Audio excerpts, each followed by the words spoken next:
കഴിഞ്ഞ ആഴ്ച Sreethu full time അർജുന്റെ റൂമിലായിരുന്നു. രാത്രി ഉറങ്ങുന്നതിന് തൊട്ട് മുൻപ് വരെ അർജുന്റെ അടുത്ത് ഇരുന്ന് സംസാരിച്ച് ഉറങ്ങുന്നതിന് തൊട്ട് മുൻപ് മാത്രമാണ് അവിടുന്ന് എഴുന്നേറ്റ് പോകുന്ന ശ്രീതുവിനെ നമ്മൾ കണ്ടിട്ടുള്ളത്. രാത്രി ലൈവ് കാണുന്നവർക്കറിയാം. എന്തായാലും ഈ ആഴ്ച ശ്രീതുവിന് അങ്ങനെ ഒരു കഷ്ടപ്പാടിന്റെ ആവശ്യമില്ല. ക്യാപ്റ്റൻ ആയതുകൊണ്ട് തന്നെ ക്യാപ്റ്റനെ ഇഷ്ടമുള്ള റൂമിൽ കിടക്കാനുള്ള അനുവാദമുണ്ട്. അതുകൊണ്ട് തന്നെ ശ്രീതു സെലക്ട് ചെയ്തിരിക്കുന്ന റൂം അർജുന്റെ റൂമാണ്. അർജുന്റെ തൊട്ടടുത്തുള്ള ബെഡിലാണ് ഇപ്പോൾ ശ്രീതു വന്ന് കിടക്കുന്നത്. അതിൽ നിന്ന് ഗബ്രി ഓൾറെഡി പവർ റൂമിലേക്ക് പോയതുകൊണ്ട് തന്നെ ഒരു ബെഡ് ഒഴിവാണ്. ആ ബെഡ് ഇവിടെ പിടിച്ചിരിക്കുന്നത് ശ്രീതുവാണ്. ഇപ്പോഴത്തെ ശ്രീതു വന്ന് ബെഡിലൊക്കെ വന്ന് കിടന്നു. നാളെ രാവിലെ നേരത്തെ എഴുന്നേക്കണല്ലോ, അതുകൊണ്ട് ഞാൻ ഉറങ്ങട്ടെ എന്ന് പറഞ്ഞുകൊണ്ട് വന്ന് കിടക്കുന്നുണ്ട് ശ്രീതു. അപ്പൊ അർജുൻ ചോദിച്ചു, എന്തിനാണ് നേരത്തെ എഴുന്നേക്കുന്നത്? ക്യാപ്റ്റൻ ആണ് എന്ന് വിചാരിച്ചുകൊണ്ട് നേരത്തെ എഴുന്നേറ്റ് എല്ലാവരും വിളിച്ചെഴുന്നേൽപ്പിക്കൊന്നും വേണ്ട. പാട്ട് കേൾക്കുമ്പോൾ എഴുന്നേറ്റാൽ മതി. പിന്നെ എന്തിനാ ഇങ്ങനെ ടെൻഷൻ അടിക്കുന്നത്? ടെൻഷനൊന്നും അടിക്കണ്ട, ടെൻഷൻ അടിക്കാതെ സമാധാനമായിട്ട് ചെയ്താൽ മതി എന്ന് പറയുന്നുണ്ട്. അപ്പൊ ശ്രീതു പറയുന്നുണ്ട്, ആ ശരിയാണ്, ഞാൻ ടെൻഷൻ അടിച്ചു എന്ന്, വല്ലാതെ ടെൻഷൻ അടിച്ചു എന്ന് പറയുന്നുണ്ട്.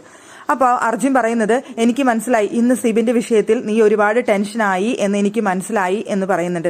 ടെൻഷൻ്റെ ഒന്നും ആവശ്യമില്ല, ഭയങ്കര കൂളായിട്ട് ഇപ്പോൾ കാലത്ത് തന്നെ നിനക്ക് വേണമെന്നുണ്ടെങ്കിൽ ഒരു ക്യാപ്റ്റന്മാരുടെ ഒരു മീറ്റിംഗ് ഒക്കെ വെച്ച് വേണമെങ്കിൽ ക്യാപ്റ്റന്മാർക്ക് എന്തെങ്കിലും കുറവുണ്ടോ, എന്തെങ്കിലും ഇവിടെ ചെയ്യാനുണ്ടോ, എന്തെങ്കിലും പ്രശ്നമുണ്ടോ റൂമുകളിൽ എന്നൊക്കെ ചോദിച്ചുകൊണ്ട് ഒരു മീറ്റിംഗ് ഒക്കെ വെക്കാം. അല്ല വൈകിട്ടാണെന്നുണ്ടെങ്കിൽ വൈകിട്ട് ഒരു ബ്രീഫ് പോലെ വൈകിട്ട് വേണമെന്നുണ്ടെങ്കിൽ ചെയ്യാം. ഒരു ക്യാപ്റ്റൻ എന്ന നിലയിൽ അങ്ങനെയൊക്കെ ചെയ്താൽ മതി, വേറെ പ്രശ്നമൊന്നുമില്ല, ടെൻഷനൊന്നും അടിക്കണ്ട എന്ന് പറയുന്നുണ്ട്.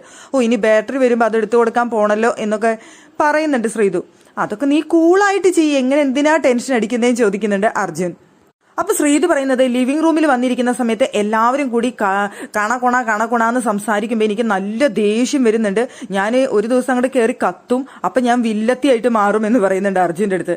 അപ്പൊ അർജുൻ പറഞ്ഞു, നീ ആരുടെ അടുത്ത് കത്തിയിട്ടും കാര്യമൊന്നുമില്ല, ഇവിടെയുള്ളവരാരും അത് സീരിയസ് ആയിട്ട് എടുക്കാൻ പോകുന്നുണ്ടെന്ന് എനിക്ക് തോന്നുന്നില്ല. നീ എത്ര കത്തിയാലും ഇവിടെ ആരും നീ പറയുന്നത് അത്ര സീരിയസ് ആയിട്ട് എടുത്തുകൊണ്ട് നിന്റെ അടുത്ത് ദേഷ്യപ്പെടും എന്നൊന്നും എനിക്ക് തോന്നുന്നില്ല എന്ന് അർജുൻ തിരിച്ചും പറയുന്നുണ്ട്. രണ്ടുപേരും രാത്രി ലൈവിൽ ഒരുപാട് നേരം സംസാരിക്കാറുണ്ട്. ഇന്നെന്താ രാത്രി ലൈവില് ജസ്റ്റ് സംസാരിച്ച കാര്യമാണിത്.